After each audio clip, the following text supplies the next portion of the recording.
The US President Joe Biden has departed for his trip to Israel. He'll meet with Prime Minister Benjamin Netanyahu in Tel Aviv, where he is expected to reaffirm America's commitment to Israel.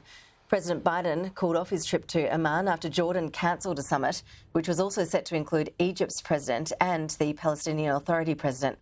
He has condemned the hospital explosion in Gaza, saying in a statement, "I'm outraged and deeply saddened by the explosion at the Al Ali Arab Hospital in Gaza and the terrible loss of life that resulted. The United States stands unequivocally for the protection of civilian life during conflict, and we mourn the patients, medical staff and other innocents killed or wounded in this tragedy." For more, joining us live now is Professor Greg Barton, Chair of Global Islamic Politics at Deakin University. Greg, appreciate you making the time for us. Thank you. Israel, as we've been reporting, is claiming that this hospital attack was the result of a misfire from the Islamic Jihad terror group. Just tell us about that group and what role it's playing in this conflict. Good to be with you, Ash. Yeah, we talk about the Hamas attacks on the 7th of October. It now appears that those Hamas terror attacks were not just Hamas alone, that they've been working with other smaller groups with similar views inside the Gaza Strip and beyond. And so Palestinian Islamic Jihad is a smaller group. These groups can be rivals of each other, but at the moment there seems to be a desire for a common purpose. We don't know what sort of munitions they have, so if they were using a long-range rocket with a large warhead and it did misfire, as the IDF is suggesting and saying it's presenting evidence, and that resulted in a major fire at the hospital, that might explain what happened. But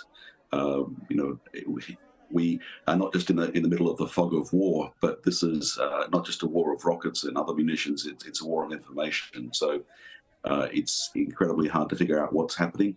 Also, from the Gaza Strip, there are many brave journalists who are in the Gaza reporting, but information flows out of the Gaza Strip are very restricted. Hamas and its allies like Islamic Jihad to retain control, and people can't go into the Strip or come out. It is such a heartbreaking situation, whichever way you look at it.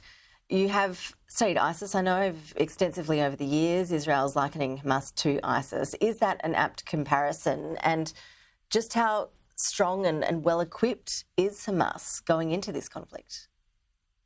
Well, I think we've got to acknowledge it's much stronger and better equipped than we dared imagine. I mean, there's been a major intelligence failure in Israel, both operationally in terms of seeing the breach of the perimeter around Gaza, but also in misreading Hamas. Now, historically, Hamas has, it's always kept open the option of using force, and it has been involved in many terror attacks in the past.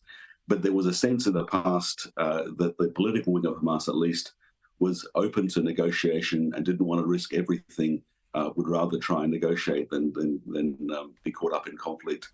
What we saw happen on the 7th of October and afterwards shows that whether there's been an internal change in Hamas or whatever, we have a very extremely brutal military faction that's very well equipped. There's reports of as many as 1,300 Hamas militants' bodies being found outside Gaza, so very large force that broke through.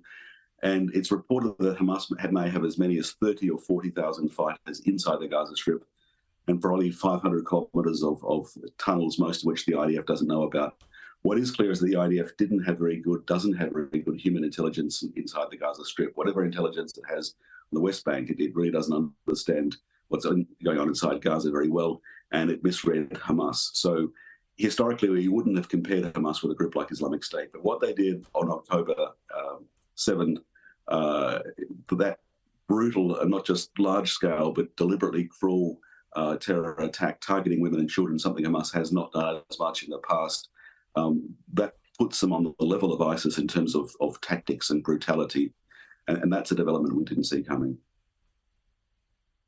Greg, how likely is it that this war will extend to further fronts? And what role do you envisage Hezbollah playing in all of this? Well, yeah, behind that question, of course, Ash, is the role of Iran. It's interesting, we haven't yet had a statement from Israel saying that Tehran knew about the Hamas attack and was in the loop. The fact they haven't struck Iran yet suggests that Israel is not persuaded that Iran knew what was happening with the Hamas attack. They've certainly funded and equipped and trained Hamas, so there's culpability there. That's an important distinction because that leaves open the possibility, if that's correct, of back-channel communications with Tehran to dissuade them, to walk them back from the brink, because they pull the strings when it comes to Hezbollah in Lebanon.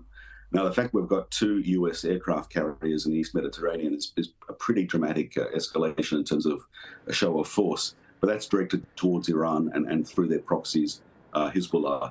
One of the problems with proxies, however, playing with brutal terrorists as proxies, is you don't always have the control over your proxies that you think you have. And of course, the Revolutionary Guards Corps in Tehran is an excessively brutal terrorist group themselves. So there's a lot that can go wrong. There has been communications, propaganda communications, linked back to the Islamic Revolutionary Guards Corps and their supporters suggesting they want a regional war and open confrontation, and this will be the end of Israel as we know it.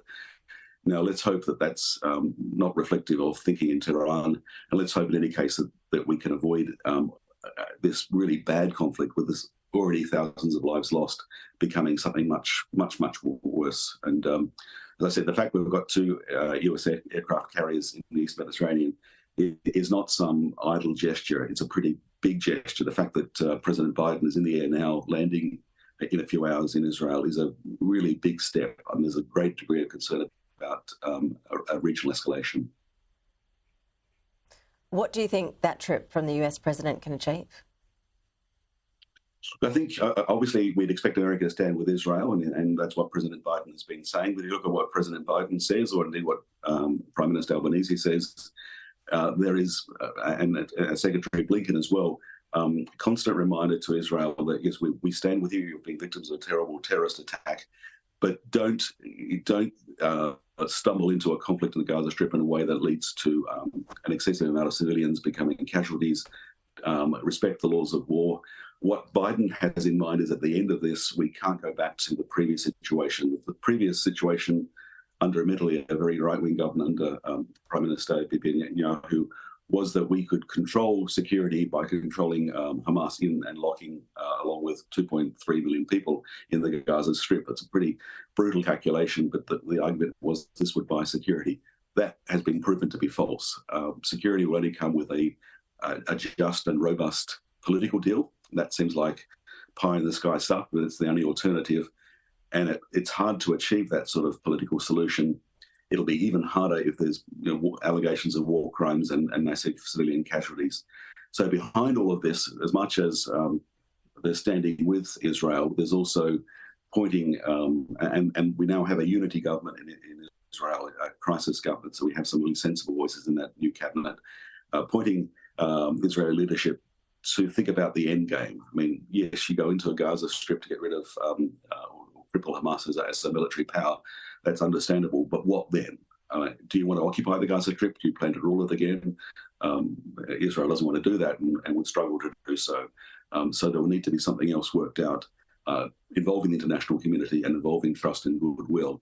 And if we lose that trust and goodwill at this moment in this terrible situation, finding that durable political solution will be even harder.